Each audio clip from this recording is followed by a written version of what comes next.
नमस्कार बंधुगण आपण मानक आम स्वागत जनावु। आज आम आपण मानक डिस्कस करवा नेता केमिति हवा दरकार, हाउ एन आइडियल नेता शुड बी। ओके माने गोटे प्रॉपर नेताटे केमिति हवा दरकार, तार कौन क्वालिटीज रहा दरकार किंबा कौन न रहा दरकार। तो आपण मैंने बहुत सारा नेता एगेन्स्ट रे माने नेता को देखुवे जो माने कि आज डेट्रे अच्छा बहुत सारा पार्टीर। तो फर्स्ट जिनसटा हूँ नेता सेल्फ सर्विंग बिहेवियर, माने नेता माने निजर विषय ही भावती। आइडियल पॉलिटिशियन कौन कि जदि जड़े भल नेता होता सी सब जनता विषय भावता, पब्लिक वेलफेयर विषय भावी था। किंतु रियलिटी कौन कि करप्ट नेता गुड़ा था जो मैंने कि निजर पर्सनाल वेल्थ किमिति निजे धनी हे से देखुं।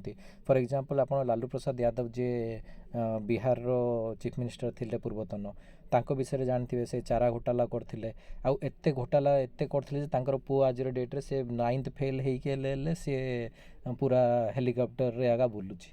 तार कौन से कौटू पैसा कमेला कि भी ना, माने से एमएलए हो गला बापा लगी सी भी एमएलए हो गला। मात्र ये जो जिनसा आप देखुं एडा ही डायनास्टिक पॉलिटिक्स किंबा सेल्फ सर्विंग बिहेवियर। नेतार पुओ ही नेता हो, नेता जाऊँगी सी ब्लैक मनी अर्जी दूसरी, तापर से पैसा को यूज करी पिला माने नेता ही होती। तो यहाँ आमको देखा पड़ो कि किए भल नेता किए खराब नेता। तापर नेपोटिज्म एंड क्रोनिज्म। तो मेन हूँ नेपोटिज्म और क्रोनिज्म माने कौन। नेपोटिज्म माने कौन कि आपण मैंने देखिथे नेतार सांग साथी भाई भौणी की ही कंट्राक्ट मिल कि नेतार भाई नेता हो, नेतार भौणी नेता हो, किसी गोटे बड़ कंट्राक्ट आसला तो फैमिली रे ही से लोक मानक मिल। क्रोनिज्म माने तांकर सर्कल रे जे कंट्राक्टर गुड़ा थे तो से कंट्राक्टर गुड़ा को ही से मानकू जिनस गुड़ा मिल जहाँ भी थी। तो ये सब जिनस गुड़ा को आमको एवॉइड करार अच्छी। तो जे प्रॉपर नेता थी से सब जिनस को मैटर कर सी आपण मैंने देखिथे योगी जी किंबा मोदी जी।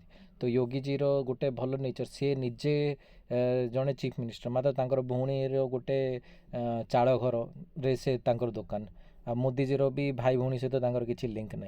मात्र सेम केस जब तुम देखिए नेपोटिज्म रे जदि मेन देखिए लालू प्रसाद यादव किंबा अखिलेश यादव देखिदे तांकर भाई तांकर पुओ तांकर झील समस्ते नेता, तांकर दादा नेता तांकर बड़पा नेता।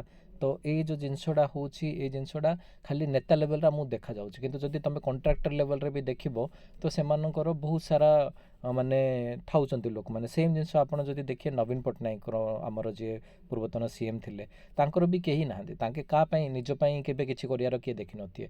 जहाँ भी कले से ओडिशार बासी मानक पई ही भल पई ही कले। तो ये जो नेपोटिज्म और क्रोनिज्म ये जो जिनसटा को भी नेता माने माने सेडा को आगु न बढ़ार अच्छी। तापर अच्छे डिसरिगार्ड फॉर अकाउंटेबिलिटी। तो आपण मैंने देखिए बहुत सारा नेता इवन कांग्रेस रो जदि आप देखिए हजार हजार हजार कोटी टकर को आसला घोटाला पाई, किंतु इवेंचुअली सबू माने केस गुड़ा सब बाहरी पड़े कहीं से केस गुड़ा को कार भी इंटरेस्ट न थाए किंबा से पावर पड़ा से गुड़ा को बंद कर दियंती। तो अकाउंटेबिलिटी नेता मानकर किसी भी ना, कौड़ी भी किए कौन कला कि ना से माने कौन डिसीजन नेले। एवं जड़े नेता हो तार रिपोर्ट कार्ड कौन, से भल नेता कि खराब नेता कौन। आम भी कौ भी एग्जाम जदि दौचे तार पास हो फेल हो, को भी एग्जाम रे आपन जॉब भी दरकार तो आप पास होती फेल होती। जदि आप जॉब रे भल कम करूना तो देन आपन को सस्पेंड कर दिया जाती कि आपंकर हाइक कि इंक्रीमेंट हुए। किंतु से जिनसटा नेता मान केस रे ना, तो तांको पाई भी गोटे अकाउंटेबिलिटी दरकार। तो सबू नेता ट्रांसपेरेंट अकाउंटेबल आउ रेस्पॉन्सिबिलिटी की एक्सेप्ट करला भाया हबार अच्छी ना कि गोटे जिनस आसला बेले से माने आउ का ऊपर पकईदेवे। तापर election manipulation and vote buying. तो यहाँ देखी आपण मैंने बहुत सारा नेता एमती काम करती कि मिछ कहती, जोड़ा कि सब मेन आप देखिए राहुल गांधी केते थर मिछ कहीकि सुप्रीम कोर्ट केते थर गाली कर। तो अरविंद केजरीवाल सब मिछ जनक ना एगेन्स्ट मिछ कहीकि सब माफी मागुंट क्षमा मागुंट। तो ये सब जिनस गुड़ा वोट बाइंग आप जानते हैं कि इलेक्शन आग दिन बिरियानी मद देकरी कि पैसा देकरी लोक मैंने वोट को किणापी चेष्टा करते। तो यहाँ गोटे आइडियल नेता कि गोटे आदर्श नेतार एगुड़ा लक्षण नुह। आदर्श नेता कौन, जे निजर काम उपर जे जिते तो सी हूँ आदर्श नेता। False promises and short term fixes. तो बहुत सारा नेता एमती था से मिछरे ही बहुत सारा जिनस कहती। तो आम तुमको यहाँ देदेबू तो बहुत सारा जिनस माने ये आसले रोड करदेबू कि जहाँ भी गोटे ମନ୍ଦିର କରିଦେବୁ କି ତୁମର ତୁମ ଆକାଉଣ୍ଟକୁ ପଇସା ପଠାଇଦେବୁ। ତ ଏଇ ଜିନିଷ ଗୁଡ଼ା ଯେଉଁ ସେମାନେ ମିଛରେ ଯେଉଁ କହିକି ସେମାନେ ଭୋଟ୍ ପାଇଁ କରନ୍ତି, ତ ସେଇଟା କରିବା କଥା ନାହିଁ। ଯେଉଁଟା ସେମାନେ କରିପାରିବେ, ସେ ଯେଉଁଟା ସେମାନଙ୍କର ମ୍ୟାନିଫେଷ୍ଟୋରେ ଯେଉଁଟା ଆସେ, ସେତିକି ହିଁ ସେମାନଙ୍କୁ କରିବା କଥା। Protection of criminals and mafia networks. ତ ବହୁତ ସାରା ନେତା ଆପଣମାନେ ଦେଖିଥିବେ, ତ ସେମାନଙ୍କର ଅଣ୍ଡରରେ ବହୁତ ସାରା ଗୁଣ୍ଡା କିମ୍ବା ମାଫିଆ କିମ୍ବା କ୍ରିମିନାଲ୍ ଥାଆନ୍ତି। ତ ଏଇ ଜିନିଷ ଗୁଡ଼ା ନ ହେବାର ଅଛି, କାହିଁକିନା ଯଦି ତୁମେ ତ ଦେନ୍ ତା ନେତା ଏଗେନ୍ଷ୍ଟ କିଛି କହିପାରିବନି। ଯେତେବେଳେ କି ତାଙ୍କୁ ମାନେ ନର୍ମାଲ ପବ୍ଲିକ୍ କିମ୍ବା ନର୍ମାଲ ଲୋକମାନେ ହିଁ ସେମାନଙ୍କୁ ଆମେ ସେମାନଙ୍କୁ ପଠାଉ MLA କରୁ କିମ୍ବା MP କରୁ। କିନ୍ତୁ ଯେହେତୁ ତୁମେ ଯଦି ତାଙ୍କେ ନେତା ହେଇଗଲା ପରେ ଗୋଟେ କ୍ୱେଶ୍ଚିନ୍ଟି ପଚାରିଲେ, ତାଙ୍କର ମାଫିଆ ମାନେ କିମ୍ବା ତାଙ୍କର ଗୁଣ୍ଡାମାନେ ଆସି ତୁମକୁ ବାଡ଼େଇ ଦେବେ। ତ ଦେନ୍ ଏଇଟା ଗୋଟେ ରାଇଟ୍ ନେତାର ଲକ୍ଷଣ ନୁହଁ। ତ ଏକ୍ସପ୍ଲୋଇଟେସନ୍ ଅଫ୍ ପବ୍ଲିକ୍ ରିସୋର୍ସେସ୍, ତ ବହୁତ ସାରା ଜାଗାରେ ତୁମେ ଦେଖିଥିବ ଏ ବାଲି ମାଫିଆ, ଯେମିତିକି ଏବେ ରିସେଣ୍ଟଲି ଗୋଟେ ଦିଗପହଣ୍ଡି ନା ଚିକିଟି ନା ଆସ୍କାର ଗୋଟେ MLAର ଭାଇରାଲ୍ ହେଇଥିଲା। ସେ ବାଲି ମାଫିଆ ପାଇଁ ସେ ଜଣକୁ ଫୋନ୍ କରିଥିଲା। ତ ଏଇଟା ହେଉଛି ସେମାନେ ପବ୍ଲିକ୍ ରିସୋର୍ସେସ୍। ବାଲି ମାନେ ଯାହା ବି ସେଇଟା ରାଜସ୍ୱ ଲସ୍ ହେଉଛି ଆମର, ତ ରେଭେନ୍ୟୁ ଲସ୍ ହେଉଛି। ତ ଦେନ୍ ଯଦି ଜଣେ ନେତା ଯାଇକି ସେ ପଇସା ନେଇଯାଉଛି ବାଲି, ସେ ବାଲି ମାଫିଆରୁ ସିଏ କଟ୍ ତା'ର କମିଶନ୍ ରଖିଦେଉଛି, PC ରଖିଦେଉଛି, ଆଉ ବାଲି ମାଫିଆ ସେଥିରୁ ସେ ତା'ର ପଇସା ନେଇଯାଉଛି। ତ ସେ ଯେଉଁ ରିସୋର୍ସେସ୍ଟା ତ ଗୋଟେ ଗାଁର କି ଗାଁ ଯଦି ଯେଉଁ ଗାଁ ପାଖରୁ ବାଲି ନେଉଛି, ସେ ଗାଁର କିମ୍ବା ସେ ଏରିଆର କିମ୍ବା ସେ ଡିଷ୍ଟ୍ରିକ୍ଟର, ଯଦି ସେ ବାଲି ମାଫିଆ ଯଦି ନ ନେଇଥାନ୍ତା, ତ ଦେନ୍ ସେ ପଇସାଟା ତ ମାନେ ରୋଡ଼ରେ କାମରେ ଲାଗିଥାନ୍ତା କିମ୍ବା ଘର କାମରେ ଲାଗିଥାନ୍ତା କିମ୍ବା ଗୋଟେ ଲାଇବ୍ରେରୀ ହେଇଥାନ୍ତା କିମ୍ବା ସ୍ପୋର୍ଟସ୍ ହେଇଥାନ୍ତା କି କିଛି ବି ହେଇଥାନ୍ତା। ମାତ୍ର ସେଇ ଜିନିଷ ଗୁଡ଼ା କ'ଣ, ନେତାମାନେ ମିଶିକି ବାଲି ମାଫିଆ କି ତୁମର ଖଣି ମାଫିଆ ହେଲା କିମ୍ବା ତୁମର କିଛି ବି ରୋଡ଼ ନାଁରେ କଣ୍ଟ୍ରାକ୍ଟ କରିକି ରୋଡ଼ ନ ବନେଇକି ସେମାନେ ପଇସା ନେଇଯାଆନ୍ତି। ତ ଏଇଟା ବି ଗୋଟେ ମାନେ ଆଇଡ଼ିଆଲ୍ ନେତାର ଲକ୍ଷଣ ନୁହଁ। Delay and Sterling of reforms, ମାନେ କିଛି ବି ଯଦି ସେମାନେ କହିଥିବେ କି ଆମେ ଏଇଟା କରିବୁ, ଲେଟ୍ସ ସେ ତ ଆପଣଙ୍କ ଗାଁରେ ଆସି ପ୍ରମିସ୍ କଲେ କି ଆମେ ତୁମର ଗୋଟେ ରୋଡ଼ଟେ ବନେଇବୁ, କିନ୍ତୁ ରୋଡ଼ଟା ସେମାନେ 4 ବର୍ଷ ଯାଏଁ ବନେଇବେନି। ଆଉ ଥରେ ଯେତେବେଳେ ସେମାନଙ୍କର ଇଲେକ୍ସନ୍ ଭୋଟ୍ ମାଗିବା ପାଇଁ ଆସିବେ, ସେତେବେଳେ ରୋଡ଼ଟା ବନେଇବେ। ତ 4 ବର୍ଷ ତ ଲୋକମାନେ ହଇରାଣ ହେଲେ। କିମ୍ବା ବ୍ରିଜ୍ ବନେଇବାର ଅଛି, ବ୍ରିଜ୍ ବନେଇବେନି, ଯେତେବେଳେ ଆସିବ ତୁମର ଯେତେବେଳେ ପାଖାପାଖି ହେବ ଇଲେକ୍ସନ୍, ସେତେବେଳେ ବ୍ରିଜ୍ ବନେଇବେ।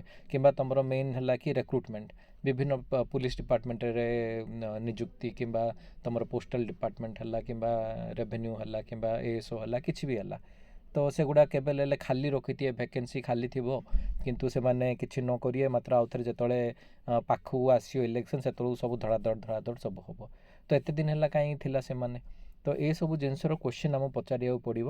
ଆଉ ଏମାନେ ସବୁ ରଙ୍ଗ, ଏ ନେତା ଗୁଡ଼ା ଯେଉଁମାନେ ଏମିତି କାମ କରୁନାହାନ୍ତି।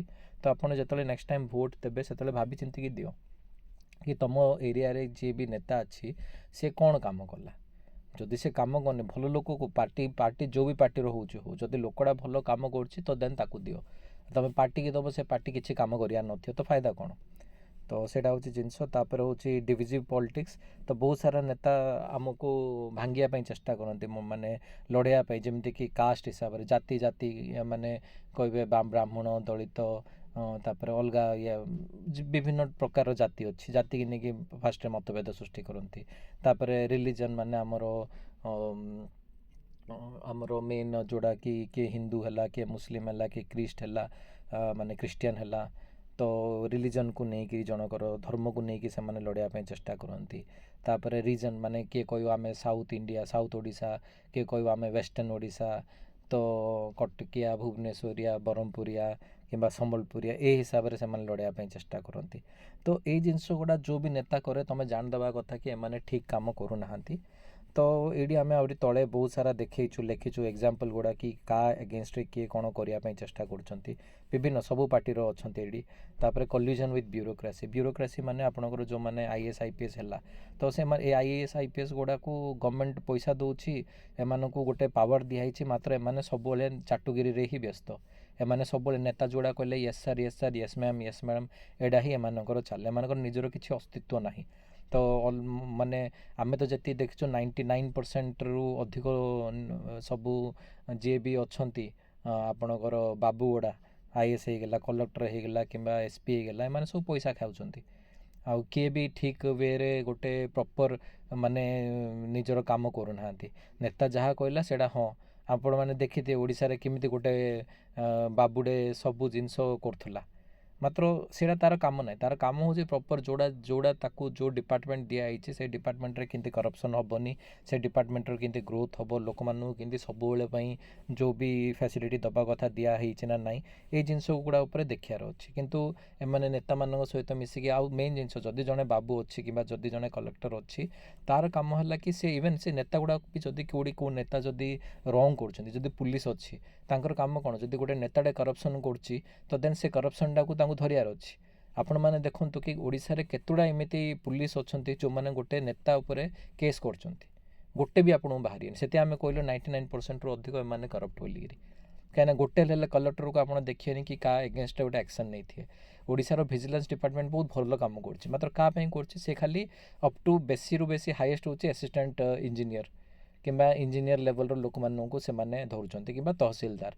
ସେଇଟା ବି ବହୁତ କମ୍, ତହସିଲଦାର ବହୁତ କମ୍ ଧରା ପଡ଼ିଥିବେ। କିନ୍ତୁ ଆପଣ କେବେ ବି ଦେଖିବେନି ଓଡ଼ିଶା ଭିଜିଲାନ୍ସ ଡିପାର୍ଟମେଣ୍ଟ ଗୋଟେ IAS ଅଫିସରକୁ ସେମାନେ ଧରିବାର, କେବେ ବି ନାହିଁ। ଆଜି ଯାଏଁ ତ ଆମେ ତ କାହିଁ ଦେଖିଲା ବେଳେ ଆମକୁ କାହିଁ ଦେଖାଯାଉନି, କି ଗୋଟେ ନେତାକୁ ଧରିବାର ଆମେ ଦେଖିବୁନୁ। ତ ଏମାନେ ଖାଲି ସେଇ ଲୋକମାନଙ୍କୁ ଛୋଟ ବଟ ଲେଭଲରେ ଯେଉଁମାନେ କରପ୍ସନ୍ କରୁଛନ୍ତି, ଆଉ ମେ ବି କେଉଁ ନେତା ଏଗେନଷ୍ଟରେ ସେମାନେ କ'ଣ କିଛି କହିଥିବେ, ତ ସେ ନେତା ଯଦି ୟାଙ୍କୁ ଯଦି ଦେଇଥିବେ କିଛି, ତ ଏମାନେ ସେମାନଙ୍କୁ ଧରୁଛନ୍ତି। ଆମେ ଏଇଠି କହିଦେବା ପାଇଁ ଚାହୁଁଛୁ କି ଓଡ଼ିଶା ଭିଜିଲାନ୍ସ ବହୁତ ଭଲ କାମ କରୁଛି। ମାତ୍ର ଆମେ ଏଥିପାଇଁ ତାଙ୍କ ଉପରେ ମାନେ ବେଶୀ ଖୁସି ନାହୁଁ, କାହିଁକିନା ସେମାନେ ଖାଲି ନର୍ମାଲ୍ ମାନେ ଯେଉଁଟାକି ଗ୍ରୁପ୍ C, ଗ୍ରୁପ୍ D କିମ୍ବା ବେଶୀରୁ ବେଶୀ ହେଲେ OS ଲେଭଲର ଲୋକମାନଙ୍କୁ ଧରୁଛନ୍ତି। କିନ୍ତୁ ଏମାନେ IAS IPS କିମ୍ବା ନେତାମାନଙ୍କୁ କେବେ ବି ଧରୁନାହାନ୍ତି। ତ ଏଇଟା ହେଉଛି ସେଇଟା ମାନେ ବ୍ୟୁରୋକ୍ରାସି, ସବୁବେଳେ ନେତାମାନେ ବାବୁମାନଙ୍କୁ ବଚାନ୍ତି, ବାବୁମାନେ ନେତାମାନଙ୍କୁ ବଚାନ୍ତି। ତ ଏଇ ଯେଉଁ ଜିନିଷଟାକୁ ବି ଆମକୁ ଆଗକୁ ଯାଇକି ୟା ଉପରେ କାମ କରିବାର ଅଛି। Lack of public engagement. ଆଉ ତାପରେ ଆପଣମାନେ ଦେଖିଥିବେ ବହୁତ ସାରା ନେତା ଭୋଟ୍ ବେଳକୁ ଆସିକି ଆପଣଙ୍କ ଗୋଡ଼ ଧରିକି ଆପଣଙ୍କର ଦାଣ୍ଡରେ ଯେଉଁ ବାଲି ଚାଟିକି ଥିବେ, କିନ୍ତୁ ଯେଉଁ ଦିନ ନେତା ହେଇଗଲେ ସେମାନେ 5 ବର୍ଷ ପାଇଁ ଆଉଥରେ ଗାୟବ ହେଇଯିବେ, ଆଉଥରେ 5 ବର୍ଷ ପରେ ଭୋଟ୍ ମାଗିବା ପାଇଁ ଆସିବେ। ତ ସେମାନେ ପବ୍ଲିକର ପ୍ରୋବ୍ଲେମ୍ କ'ଣ, ଏଇ ଜିନିଷ ଉପରେ ସେମାନେ କେବେ ହେଲେ ଜାଣିବା ପାଇଁ ଚେଷ୍ଟା କରନ୍ତିନି। Short term opportunism over long term policy. ମାନେ ଆପଣମାନେ ଦେଖିଥିବେ ବହୁତ ସାରା ନେତା ଏମିତି ଥିବେ, ସେମାନେ ଦେଖିବେ କି ମାନେ ଏବେ ଗଲେ ଗାଁକୁ ଗଲେ କଥାବାର୍ତ୍ତା ହେଲେ ପ୍ରୋବ୍ଲେମ୍ କ'ଣ ବୋଲି ପଚାରିଲେ ନା ସଲ୍ୟୁସନ୍ ଲମ୍ବା କରିବେନି, ଖାଲି ଗୋଟେ ଦୁଇଟା ଯିଏ କୁଚି ନେତା ଥିବେ ସେମାନଙ୍କୁ କିଛି ପଇସା ଦେଇଦେବେ, ସେଇଠି ସେମାନେ ଦବାଇ ଦେଲେ। କିମ୍ବା ଗୋଟେ ବଡ଼ ଇସ୍ୟୁ ଅଛି, ଗୋଟେ ରୋଡ଼ ବନେଇବା, ଗୋଟେ ବ୍ରିଜ୍ ବନେଇବାର ଅଛି, ତ ବ୍ରିଜ୍ ପାଇଁ ଟେମ୍ପରାରୀ ବ୍ରିଜ୍ଟେ ବନେଇଦେଲେ, ପର୍ମାନେଣ୍ଟ ବ୍ରିଜ୍ ସେମାନେ ବନେଇବେନି। କାଠର ବ୍ରିଜ୍ଟେ ବନେଇଦେଲେ ବଟ୍ ପ୍ରପର୍ ବ୍ରିଜ୍ ନ ବନେଇକି ସେଇଟା ଛାଡ଼ିଦେବେ। କିମ୍ବା ଗାଁରେ ସ୍କୁଲ୍ ନାହିଁ, ତ ସ୍କୁଲ୍ ନ ବନେଇକି ସେମାନେ ଗୋଟେ କେତେ ଦିନ ପାଇଁ ବସ୍ ଚଲେଇଦେଲେ, ଆଉ ଯେଉଁଠି ସ୍କୁଲ୍ ପାଇଁ ଗୋଟେ 6 ମାସ ଚଲେଇଦେଲେ, ତାପରେ ବନ୍ଦ କରିଦେଲେ। ତ ଏସବୁ ଜିନିଷ ଗୁଡ଼ା ଯେଉଁ ଅଛି, ଏଇଟାକୁ ବନ୍ଦ କରିବାର ଅଛି। କି ମାନେ ଆମର ଯଦି ପ୍ରୋବ୍ଲେମ୍ କ'ଣ, ଆମ ଗାଁର ପ୍ରୋବ୍ଲେମ୍ କ'ଣ, ଆମ ସହର କିମ୍ବା ଆମ ଏରିଆର ପ୍ରୋବ୍ଲେମ୍ କ'ଣ, କି ମାନଙ୍କରେ କଚଡ଼ା ଯେଉଁଟା ଅଛି ସେଇଟା ଡେଲି ନେଉନାହାନ୍ତି, ତ ଦେନ୍ ସେଇଟାକୁ କେମିତି ସିଷ୍ଟମ୍ କରାଯିବ କି ସେଇଟା ପୁରା ବର୍ଷ ସାରା ସେଇଟା ନିଆହେବ, କିମ୍ବା ସବୁବେଳ ପାଇଁ ସେ ସଲ୍ୟୁସନ୍ଟା ହେବ। ଯେମିତିକି ପାୱାର କଟ୍ ହେଉଛି, ତ ପାୱାର କଟ୍ର କେତେ ଦିନ ପଳାଇଆସିବ, ତାପରେ ଆଉଥରେ ମାନେ ଯେମିତି ପାୱାର କଟ୍ ହେବା କଥା ସେମିତି ହେବ। ତ ଏଇ ଜିନିଷ ଗୁଡ଼ାକୁ ସର୍ଟ ଟର୍ମ ଜିନିଷକୁ ନ କରି ପୁରା ଲଙ୍ଗ୍ ଟର୍ମ କେମିତି ଆମର 100% ସବୁବେଳେ ଫ୍ୟୁଚର୍ ପାଇଁ ସେ ପ୍ରୋବ୍ଲେମ୍ଟା ସଲ୍ଭ ହେଇଯିବ, ଏ କାମ ଉପରେ କିଏ ଫୋକସ୍ କରୁନାହାନ୍ତି। Influence of corporate and business interest. ଆଉ ବହୁତ ସାରା ନେତା ଦେଖିଥିବେ କି ସେମାନେ ଏବେ ଜମି ଦରକାର ଗୋଟେ ବଡ଼ କମ୍ପାନୀକି, ତ ସେମାନେ ନେତା କ'ଣ କରିବେ କି ତାଙ୍କେ ତାଠୁ ପଇସା ନେଇଯିବେ କି ଖାଇଦେବେ, ଆଉ ତାଙ୍କୁ ଜମି ଦିଲେଇ ଦେବେ। କିନ୍ତୁ ସେ ଜମିଟା ଯେଉଁ ନର୍ମାଲ୍ କିସାନର କି ନର୍ମାଲ୍ ଫାର୍ମରର କି ନର୍ମାଲ୍ ଆମର ଯେ ଚାଷୀ ଭାଇମାନେ ଅଛନ୍ତି, ତାଙ୍କର ଜମିଟା ଯାଇଥିବ, କିମ୍ବା ନର୍ମାଲ୍ ଲୋକର ଜମିଟା ଯାଇଥିବ, ତାଙ୍କୁ କେମିତି ପଇସା ମିଳିବ ସେଇଟା ଦେଖିବେନି ଏମାନେ ଖାଲି ମେନ୍ ଦେଖିବେ କି କେମିତି ବଡ଼ ବଡ଼ ଲୋକମାନଙ୍କର ଫାଇଦା ହେବ। ତ ବଡ଼ ଲୋକମାନଙ୍କ ପାଖରେ ସେମାନେ ଅଲରେଡ଼ି ପଇସା ଅଛି, ଆଉ ସେମାନେ କିଛି ପଇସା ଏମାନଙ୍କୁ ଟିକେ ଦେଇଦେଲେ ଲାଞ୍ଚ ହିସାବରେ, ତ ଏମାନେ ସେଇ ଇଣ୍ଟରେଷ୍ଟରେ ରହିଯାଆନ୍ତି। ତ ନେତାକୁ ଏମିତିକା ନେତା ଗୁଡ଼ାକୁ ଆପଣଙ୍କୁ ଆଇଡେଣ୍ଟିଫାଇ କରିବେ। ଆପଣମାନେ ଏଇଟା ବି ଦେଖନ୍ତୁ କି ଯେଉଁ ବି ନେତା ତୁମ ଏରିଆରେ ଅଛି, ତା'ର ଆଗେ କେତିକି ପଇସା ଥିଲା, ଏବେ ନେତା ହେଲା ପରେ ସେ କେତିକି ପଇସା କମାଉଛି। ତାଙ୍କର ସ୍ୟାଲେରୀ କାହାର ବି 1,00,000 2 ଲକ୍ଷ ଟଙ୍କାରୁ ଅଧିକ ନାହିଁ, କିନ୍ତୁ ଆପଣମାନେ ଦେଖିବେ ତାଙ୍କ ଗାଡ଼ିଆ ଗୋଟେ 30 ଲକ୍ଷ 50 ଲକ୍ଷ ଟଙ୍କାର ଗାଡ଼ିରେ ବୁଲୁଥାଉଛନ୍ତି। ତାପରେ ପ୍ରବଳ ଜମି ବନେଇଦେବେ, ପ୍ରବଳ ଫ୍ୟାକ୍ଟ୍ରି କିମ୍ବା ପେଟ୍ରୋଲ ପମ୍ପ, ଏସବୁ ପାଇଁ ପଇସାଟା କେଉଁଠୁ ଆସୁଛି? ତ କିଛି ନା କିଛି କାର୍ଡ଼ୁ ପଇସା ଖାଇବାର ଏ ପଇସାଟା ଆସୁଛି। ତ ଏଇଟା ଆପଣମାନଙ୍କୁ ରେଜ୍ କରିବାର ଅଛି। ଯଦି ଆପଣମାନଙ୍କ ପାଖରେ ଏ ଯେଉଁ ଯେତିକି ପଏଣ୍ଟ ଆମେ ଏବେ ଡିସ୍କସ୍ କରିଲୁ, ଏ ଯେତିକି ପଏଣ୍ଟରୁ ଯଦି କିଛି ବି ଆପଣଙ୍କ ପାଖରେ ଅଛି, ପ୍ରୁଫ୍ ଅଛି, ଆମକୁ ପଠାଇଲେ ଆମେ ପବ୍ଲିଶ୍ କରିଦେବୁ। କେଉଁ ପାର୍ଟିର ନେତା ହେଉଛୁ, କିଏ ହେଉଛୁ, ଆମକୁ କିଛି ଫରକ ପଡ଼ୁନି, ମାତ୍ର ଆପଣ ଯଦି ପ୍ରୁଫ୍ ସହିତ ଦେବେ ଆମେ ପବ୍ଲିଶ୍ କରିଦେବୁ। ଏକ୍ସଟ୍ରାଭେଗାଣ୍ଟ ଲାଇଫଷ୍ଟାଇଲ୍ସ। ତ ଆପଣମାନେ ଦେଖିଥିବେ ନେତାମାନେ କେମିତି ରଜାଳିଆ ବୁଲନ୍ତି, 15ଟା ଗାଡ଼ି ଆଗରେ, 15ଟା ଗାଡ଼ି ପଛରେ, 50ଟା ଲୋକ ସହିତ ଦରକାର ପଡ଼ିଲେ ଯୋଡ଼ି ଯିବେ ସେଠି ବାଜା ବଗେରା ଥାଇକିରି ତାପରେ ଖାଇବା ପିଇବା ରହିବା ସବୁ ଅଲଗା ଟାଇପ୍ର ସେମାନଙ୍କର। ତ ଏଇ ଯେଉଁ ଲାଇଫଷ୍ଟାଇଲଟା ପାଇଁ ପଇସା କେଉଁଠୁ ଆସୁଛି? ତୁମକୁ ତ ସାଲେରୀ ଲକ୍ଷେ କି 1.5 ଟଙ୍କା କି 2 ଲକ୍ଷ ଟଙ୍କା ମିଳୁଛି। ଯଦି ତୁମେ ସେଇଟା ଯଦି ପ୍ରପରଲି ଯଦି ୟୁଜ୍ କରିଥାନ୍ତ ବୋଇଲେ 2 ଲକ୍ଷ ଟଙ୍କା ଆଜି ଡେଟ୍ରେ କିଛି ନାହିଁ। ମାତ୍ର ଯେହେତୁ ସେମାନେ ପ୍ରବଳ ଲାଞ୍ଚ ନିଅନ୍ତି କିମ୍ବା ପ୍ରବଳ ସବୁ ଫ୍ରିରେ ତାଙ୍କୁ ଦରକାର ନେତା ବାବୁମାନଙ୍କୁ ହାତରେ କରିକିରି ବାକି ତୁମର କଣ୍ଟ୍ରାକ୍ଟରକୁ ହାତରେ କରିକି କିମ୍ବା ବାକି ଯାହାକୁ ବି ହାତରେ କରିକି ଏମାନେ ଏଇ ଯେଉଁ ଲାଇଫଷ୍ଟାଇଲଟାରେ ଯଦି ରୁହନ୍ତି ତ ଏଇଟାକୁ ଆମକୁ ଯେଉଁଠି ଦେଖୁଛୁ ସେଇଟାକୁ ତୁମକୁ କୋଶ୍ଚିନ୍ କରିବାକୁ ପଡ଼ିବ କି ତୁମେ ଏମିତି କେମିତି କେଉଁଠୁ ପଇସା ଆସୁଛି ତୁମ ପାଖରେ। ଯେତେବେଳେ ଆପଣମାନେ ନର୍ମାଲ ଲୋକ କୋଶ୍ଚିନ୍ କରିବେ ସେତେବେଳେ ହିଁ ଏଇ ଜିନିଷ ଗୁଡ଼ା ସର୍ଟ ଆଉଟ୍ ହେଇପାରିବ। ତ ଏମିତି ଆପଣମାନେ ଏବେ ରିସେଣ୍ଟଲି ଅରବିନ୍ଦ କେଜରିୱାଲ ଭାଇରାଲ ହେଇଥିଲେ ଯେତେବେଳେ ସେ କହୁଥିଲା କି ମୁଁ ଗାଡ଼ି ନେବିନି, ଘର ନେବିନି, ମୋତେ କିଛି ଦରକାର ନାହିଁ। ସେ ପିଲାମାନଙ୍କର ମୁଣ୍ଡରେ ଶପଥ ରଖିକି ପ୍ରମିସ୍ କରିକି କହିଥିଲା, ରାଣ ପକାଇକି କହିଥିଲା କି ଏମିତି କିଛି ହେଲେ ମୁଁ କରିବିନି। ତା'ର ଘରର ଯେଉଁ କର୍ଟେନ୍ ମାନେ ଆପଣଙ୍କର ଯେଉଁ ଖିଡ଼ିକିରେ ଲାଗିଥାଉଛି 6 କୋଟି ଟଙ୍କାର କର୍ଟେନ୍, ଟିଭି 64 ଲକ୍ଷ, ଲାଉଡ଼ ସ୍ପିକର 4.5 ଲକ୍ଷ, ମସାଜ ଚେୟାର 4 ଲକ୍ଷ ଟଙ୍କା, ସୋଫା 10 ଲକ୍ଷ, ଲାଇଟ୍ 20 ଲକ୍ଷ, ଫ୍ରିଜ୍ 9 ଲକ୍ଷ, ଓଭନ୍ 15 ଲକ୍ଷ, ଚିମିନି 3 ଲକ୍ଷ, ବଏଲର 23 ଲକ୍ଷ, 22.5 22.5 ଲକ୍ଷ, ସାନିଟାରୀ 15 କୋଟି, ସାନିଟାରୀ ମାନେ ପାଇପ୍ ବଗେରା କିମ୍ବା ୱାସରୁମ୍ ଫିଟିଂ ଏଗୁଡ଼ା ସବୁ 15 କୋଟି, ସାୱାର 1,20 ଲକ୍ଷ, କବାଟ 70 ଲକ୍ଷ, ପିଲାର 36 ଲକ୍ଷ, କଫି ମେସିନ୍ 2.5 ଲକ୍ଷ, ୱାସିଂ ମେସିନ୍ 2 ଲକ୍ଷ। ଏତେ ପଇସାର ସିଏ ଖର୍ଚ୍ଚ କରୁଥିଲା ନିଜ ଘରେ, ସେଇଟା ଚିଫ୍ ମିନିଷ୍ଟର ହାଉସ୍ରେ। ମାନେ ଏଇ ଜିନିଷ ଗୁଡ଼ା ଦେଖିଲା ବେଳକୁ ଭାବିଲା ବେଳକୁ ବହୁତ କଷ୍ଟ ହୁଏ ଆମକୁ। ଆମେ ଗୋଟେ ଟାଇମ୍ରେ ଆମ୍ ଆଦମୀ ପାର୍ଟି କେଜରିୱାଲର ବହୁତ ବଡ଼ ଫ୍ୟାନ୍ ଥିଲୁ, ତାକୁ ବହୁତ ସପୋର୍ଟ କରୁଥିଲୁ। ମାତ୍ର ଏଇ ଯେଉଁ ସିଚୁଏସନ୍ଟା ଦେଖିଲୁ ମାନେ ନିଜକୁ ଖରାପ ଲାଗୁଛି। Weak institution and lack of reform. ତ ବହୁତ ସାରା ମାନେ ନେତାମାନେ ଦେଖିଥିବ କି ସେମାନେ ଇନଷ୍ଟିଟ୍ୟୁସନ୍କୁ ୱିକ୍ କରିଦିଅନ୍ତି। ମାନେ ଏବେ ଯେମିତି CBIର କିଛି ଏତେ ପାୱାର ନାହିଁ କିମ୍ବା EDର ପାୱାର ନାହିଁ, ସେମାନେ ଖାଲି ଅପୋଜିସନ୍ ନେତା ଉପରେ ହିଁ ରେଡ୍ ମାରୁଛନ୍ତି। ଯେଉଁମାନେ ପାୱାରରେ ଅଛନ୍ତି ସେମାନଙ୍କ ଉପରେ କିଛି କରୁନାହାନ୍ତି। ତ କିମ୍ବା କି ଆପଣ ଷ୍ଟେଟ୍ ପୁଲିସ୍ ଦେଖିବେ, ପୁଲିସ୍ ହେଲେ ଯେଉଁମାନେ ପାୱାରରେ ଥିବ ତାଙ୍କୁ ସେଇ ନେତା ଉପରେ କେବେ କିଛି କରିବେନି କିମ୍ବା କି ନେତା ଉପରେ ହିଁ କିଛି କରିବେନି। ଅପୋଜିସନ୍ରେ ଯେଉଁମାନେ ଥିବେ ତାଙ୍କ ଉପରେ ରେଡ୍ କରିବେ କିମ୍ବା ଯାହା ବି କରିବେ। ତ ଏଇଟାକୁ ଇନଷ୍ଟିଟ୍ୟୁସନ୍ ଗୁଡ଼ାକୁ ବି ଆମକୁ ଷ୍ଟ୍ରଙ୍ଗ କରିବାର, ଯେଉଁ ନେତା ଏ କାମ ଗୁଡ଼ା ଭଲରେ କରେ, ଭଲ ଇନଷ୍ଟିଟ୍ୟୁସନ୍କୁ ଷ୍ଟ୍ରଙ୍ଗ କରିବାର ଦାୟିତ୍ୱ ନିଏ, ତ ସେମାନେ ଭଲ ନେତା। ମାତ୍ର କେଉଁ ବି ନେତା ଏମିତି କାମ କରନ୍ତିନି। ତ ଏମିତି ଟାଇପ୍ର ଗୁଡ଼ାଏ ଜିନିଷ ଅଛି କି ଗୋଟେ ନେତାଟେ କେମିତି ଆଇଡ଼ିଆଲ୍ ହେଇପାରିବ। ତ ତାକୁ ନେଇକି ଏ ପ୍ରେଜେଣ୍ଟେସନ୍ଟା ଏ ଆର୍ଟିକଲ୍ଟା ଆପଣ ପଢ଼ନ୍ତୁ, ଆପଣଙ୍କୁ ବହୁତ ସାରା ମାନେ ନଲେଜ୍ ହେବ। ୟା ପରେ ଆମେ ଅଲଗା 2ଟା ଆର୍ଟିକଲ୍ ବି ଲେଖିଛୁ ଯେଉଁଥିରେ କି ଆମେ ଡିସ୍କସ୍ କରୁଛୁ BJPର କରପ୍ସନ୍, କଂଗ୍ରେସର କରପ୍ସନ୍, ଆଉ ମେ ବି ଫ୍ୟୁଚର୍ରେ ଆମେ ଅନ୍ୟ ପାର୍ଟି ଗୁଡ଼ାର ବି କରପ୍ସନ୍ ଉପରେ ଲେଖିବୁ। ତ ଆଜି ପାଇଁ ଏତିକି, ଧନ୍ୟବାଦ।